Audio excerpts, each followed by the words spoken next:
What's up everybody? I'm Michael DiTullo, and today we're going to be unboxing and digging into the history and design details of one of my favorite shoes, the Nike Presto. One thing I love about companies is when you can see a lineage of thought that goes from product to product as a team of designers and developers are working through an idea through the medium of product. So to understand the Presto, we need to back up a little bit deeper into the 90s, back to 1991 when Nike launched the Huarache. So the story I was told behind the Huarache is that two legendary designers at Nike, Tinker Hatfield, of course, and Mike Avini, used to play one-on-one basketball at lunch. And when one of them got scored on, they'd have to cut off a piece of their shoe, and they would keep playing until the other person's shoe fell apart on the court. Well, this little friendly one-on-one game directly led to the development of the Nike Huarache, which you could see basically eliminates components of the shoe in the effort to make it as light as possible. The next shoe in this thought process was the 1996 Footscape. The Footscape, if you've ever worn one, is an insanely comfortable shoe, and that's because the last it's built on is more natural foot shaped. It's not shaped like a traditional running shoes. And this leads to its slightly stubby look, but also innovative fit and feel. So these two shoes, in my opinion, the Huarache and the Footscape, lead to the Presto. In my opinion, the Presto combines the attributes of both of these shoes, the minimalism and lightness that the Huarache was going for, as well as the more natural fit that the Footscape was going for, though in a much sleeker, simpler package. And some of you may remember in the early 2000s, I think the Presto came out in the year 2000, the Presto wasn't actually released in traditional footwear sizes. It was launched in extra small, small, medium, large, and extra large. And that's because the entire shoe is just very stretchy. And this was born from an innovation material at the time, something that's really common in footwear today, but at the time when this shoe was developed in the 1990s, this spacer mesh was a breakthrough. Now, I've also been partial to this shoe because of a personal reason. Back in the late 90s, 1998, I was in design school, and Nike asked for 3 design students from the Rhode Island School of Design to come out and do a project with them. Those young design students were Kenzo Yuneno, John Diaponte, and myself. So in 1998, 3 of us flew out to Beaverton. Dave Scanone, who was the director of footwear design at the time, toured us around and he showed us a shoe that was still in development, the Nike Presto. All right, with that, let's unbox these and get into it. All right, Nike Presto, I'm so excited to bust into these. Before we do though, these come from the Nike By You program, so some really nice packaging, unique packaging for this program that allows you to kind of specify the shoe a little bit more uniquely. It's instead of a traditional shoe box, it's a drawer style box. Another nice detail of this program, the tissue paper is all printed. Simple, a very simple detail, but probably cost them a fraction of a penny to do this printed tissue paper, but it's so nice. It just kind of makes you want to keep it. It feels like a poster or something. I love details like this that don't really cost anything to kind of raise the customer experience, but make people feel a lot better. So let's dig into the Presto.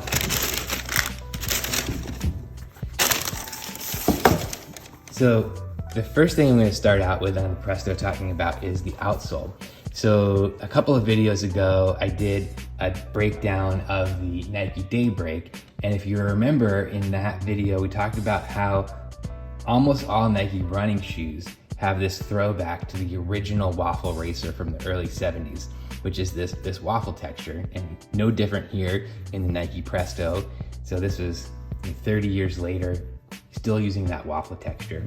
A couple of interesting things though, while we're using a similar texture and traction pattern to that early 70s shoe here in the year 2000 when this shoe came out, it's a very new material. So this material is called Duralon, which is basically a blown rubber compound. It's a rubber foam composite.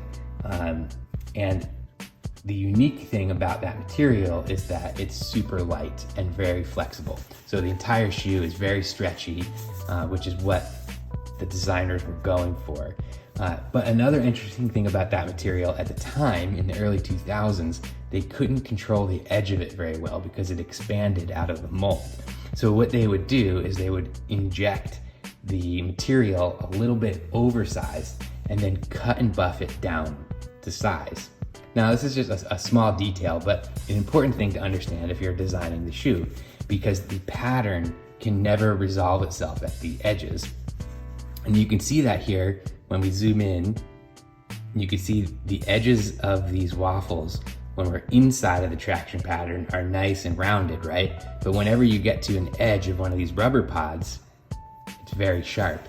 And that's because it's literally cut down to size. Another interesting thing of this shoe, I think this is probably a pretty nice example of early stock fitting. So instead of an outsole that goes over the entire shoe, we have separate pods that are glued in here. Now that does a number of things. We're reducing weight, but we're increasing flexibility. So we have this lateral flex notch here, which is pretty common in running shoes now, but not at the time, which makes the shoe super flexible. There's also kind of a longitudinal flex notch that goes from the inside heel back out to the outer toes. That's gonna increase some flexibility in this direction, which is a new development at that time, which I think came from the labs at Nike. One last thing on this outsole. So we talked about these Duralon pods, very light, they're not super durable because it's a rubber foam compound. So in the heel here, they selectively use this BRS 1000 rubber. BRS 1000 rubber is basically a high carbon rubber, which allows it to basically be a little bit more durable, not wear down so fast. And now you'd say, well, why don't, if they have a more durable rubber, why don't they just put that over the whole thing? Well, it's also heavier. So they're selectively using this more durable but heavier rubber in your heel where you typically would strike. This would be the first area a shoe would wear down. They've even added another flex notch back here for heel strike. So if you're really coming down on your heel, the shoe can flex a little bit more, which is very innovative for the time. Moving on to the sidewall and the midsole, you'll notice these 5 dots here. These dots were called the alpha dots. So a lot of the more advanced projects that came out of Nike in the early 2000s were part of this alpha program. And you would notice in basketball, running, cross training, these 5 dots typically represented the most advanced shoes at the time. One of the things I always loved about this shoe is kind of the minimal branding. So instead of having a really huge lateral swoosh, we just have this tiny little guy molded into the midsole, which is really nice. The rest of the branding on the shoe, again, pretty minimal. We've got an embroidered swoosh on the vamp here, and then very, very tonal Presto and swoosh branding here on the tongue top. So you can probably just very faintly see this outline of a P and a tiny swoosh, and then a heel swoosh. Very restrained for a Nike, especially of the time. Last thing I want to talk about on the tooling is this groove here along the side. So this is for compression. So when you're striking down, this is going to really compress, right? And typically, if you have just a foam midsole, it's going to create all these little like lightning bolt creases in the midsole. But because they've given a little bit of an area for all that pressure to go, all those creases are going to end up here, and it just kind of looks nicer. It also functions well because it becomes a little bit of a crash pad for the heel strike. I talked earlier about the innovative use of spacer mesh at the time. It's very stretchy, it's very forgiving.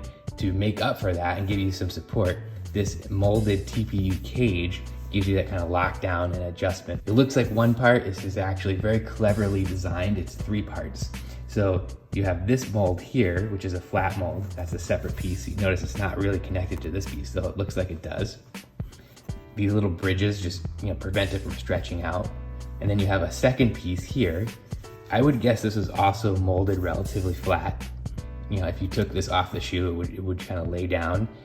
And then a third cage here, a little bit different than the lateral side. So the lateral side goes into the tooling on the inside, and then gives the space for the branding here.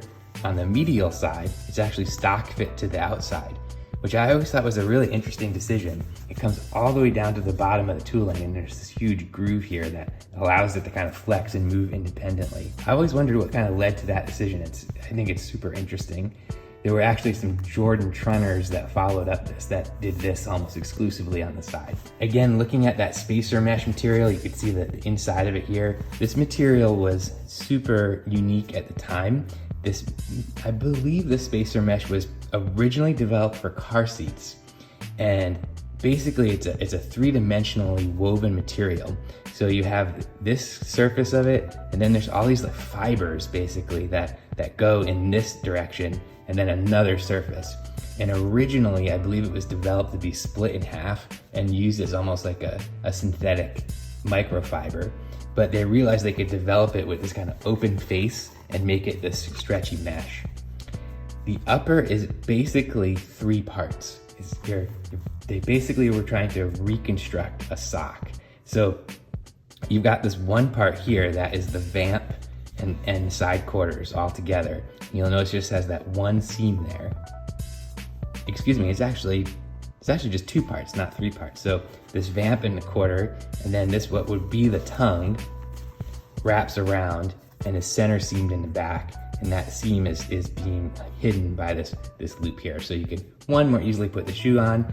It also, you can just barely see it right there. It also covers up the seam, which I also appreciate as a designer. I'm always kind of looking to kind of clean those little things up.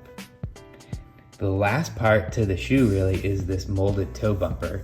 Again, I don't know if this is a first, but an early example of an external toe bumper. A lot of times in a running shoe, there would be a heat-activated toe box material inside the shoe. So you might have like a leather toe box and then a heat-activated material and then the lining on the inside.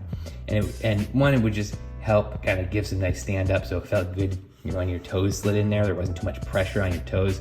It also just made the shoe look a lot nicer at retail when it's just kind of sitting on the shelf and it stands up a little bit nicer. This, to me, was, I think, one of the first examples I could remember where that part was actually made external, because this shoe is so simple. There's not a lot going on inside here. You know, you could see my fingers through there. They had to externalize a lot of these parts, like this heel counter. This part basically becomes the heel counter and this toe bumper. And then those functional parts that typically were hidden inside of the shoe have become really beautiful, in my opinion, very beautiful and unique design elements. So a deceptively simple shoe is very clean, but you'll notice it's also very asymmetrical. That crash pad only carries to the lateral side. The medial side is a little bit different. Constructions are a little bit different, medial to lateral. And I think a lot of unique things that were the result of tons of experiments with the Huarache and the Footscape and other shoes coming in to make the Presto a reality. All right, everyone, that is the Nike Presto. Thanks for watching. I hope you enjoyed the teardown and the unboxing. If you have any questions or comments, let me know below. If you want to see more stuff like this, hit like and subscribe. See you next time.